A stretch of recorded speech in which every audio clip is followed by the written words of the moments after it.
Hello everyone. So I cut my pieces out already, and you'll see that in the process video where I speed it up for you all. I wanted to chat with you very quickly. This is Kathy with Paper Phenomenon. We are sharing the matting on the Moving Parts Layout Style 8. So I interrupt this process video to let you all know that you want to before you start matting, before you assemble your page in your selected base, meaning your cardstock color, you want to assemble your pieces. However, you want to stop shy at piece E, and I forgot what piece this was. I didn't write it down. Hold on. Not a problem. I'll tell you right now. Your pieces E and F. All right. Don't attach these pieces until you lay the paper that's going to go over this piece right here, which is your D piece. All right, so let me write this down so I don't forget. And this is F. Okay. So we've got our piece C on here, our piece D, all attached to our base. However, I did not attach the bottom flap for C because if you remember, our B piece is this one right here, and I cut out of instead of the cardstock, I just did the yellow. There's no reason for this layer. All right, so this piece can be cardstock or pattern paper. All right. So I want the ability to tuck that underneath. Well, actually, I want the ability to mat and then tuck this piece underneath once I get this mat in place. So this is what I'm going to do first. I've already inked, and you'll see all of that.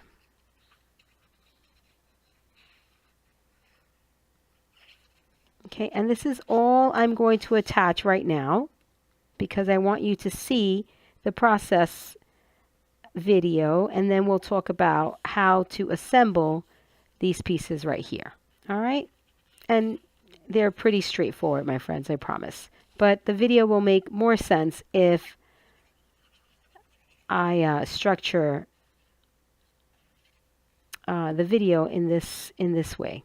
Okay, I feel like it would make more sense. We shall see. The feedback. And as always, you all know I love to read your comments, especially if you have questions. I want to clarify everything that I possibly can for you all because it's important to me that you enjoy the process. If you like to stitch, this is a perfect opportunity for stitching here. So do not shy away from stitching right here. It's something as simple as that you can start with. If you're wanting to start with stitching, this is the perfect opportunity right here. Straight stitch right across that yellow would be gorgeous. And you want to do it in this state before you attach it to the page that goes on the back. Okay? So that would be perfect there. All right, so you want to glue your pocket in once you put that yellow piece. Now let's watch the cutting and how I pick all these papers and how I set them in place.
All right, so now that you've watched this process, just to recap, I did not attach my piece E and F.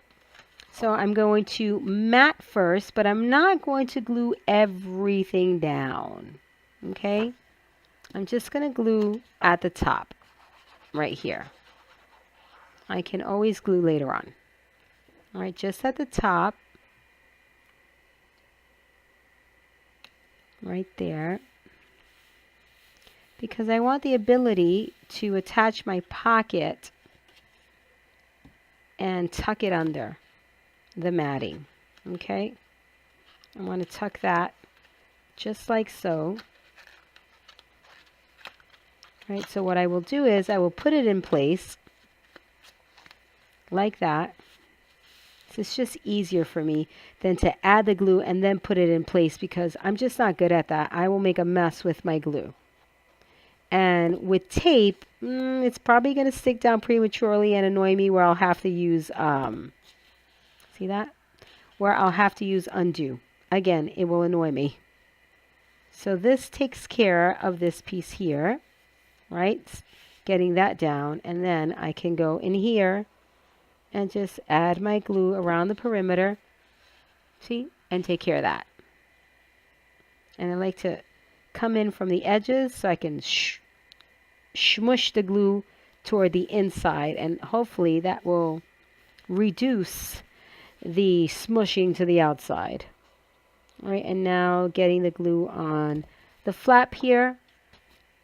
It seems like quite a bit, so I'm going to wipe some off and then get that down there. And then for my E piece, I am going to bring it all the way down to the edge, and the only thing you're going to see is that 1/8 inch bit of blue there. Okay? And this is going 3 sides just in case I want to slip something in through the top. So all the way to wherever you aligned your black piece, your F piece, I should say. And that aligns wherever your pattern paper is, okay? So about a 1/16 of an inch off the edge. Okay. I also have this pocket card that I matted already that I'm going to simply attach. And the matting was not on purpose. I matted this to insert it somewhere else and I didn't use it. So now I'm just going to put it over this black piece here. So it'll give me a bolder black border, which I'm okay with. If you matted this for another project like I did, you can go ahead and cut the black off or just do exactly like I've done here. And then this piece goes right here. Remember, we like to mat at least 1/4 of an inch into the pocket. All right, and when I'm matting inside of a pocket, I do not put glue along the bottom because it may squish to the inside and then it seals my pocket, and I don't want to deal with that. There's absolutely no need to get glue across this bottom part when you're matting on the inside of a pocket. Look at how gorgeous that is. And then this goes here. And this is for photos. You can do the 4x4, or you can do like I showed you in your sample, in your reference page, and I'll share that with you in a minute, the 2x2s. And it all depends when we finish adding this into our album what we're going to do with this. Whether we're going to do the 2x2s or, excuse me, stick to the 4x4s. Excuse me, the 4x4 or stick to the 2x2s. Okay, so there's your before and after. Look at how gorgeous that looks. And we don't have anything up here. And we have nothing here yet, right? Then our final piece, notice that I cut this twice because I thought it would look nice with a border at the bottom. So if you couldn't see that in the sped up version, you can see that here. Okay. And I'm going to flip this over so I can get this all nice and straight. And right along that edge. And there it is, my friends. For those of you who are joining us now, this is the Ladies Who Lunch collection. You can get this in the hard copy where the physical paper is mailed to you, or in the digital collection. Look at this. How pretty is this? And I did pick some papers to mat on the inside, but I'm going to wait till I mat 9, our layout number 9, so that just in case I need the papers, right? I don't want to waste it on here when I could just put a plain old photo on there and not waste the paper is what I'm trying to say. All right, so this turned out absolutely beautiful. I hope you love it. This is Kathy with Paper Phenomenon, and this is the Moving Parts Project or Workshop, and this is layout number 8.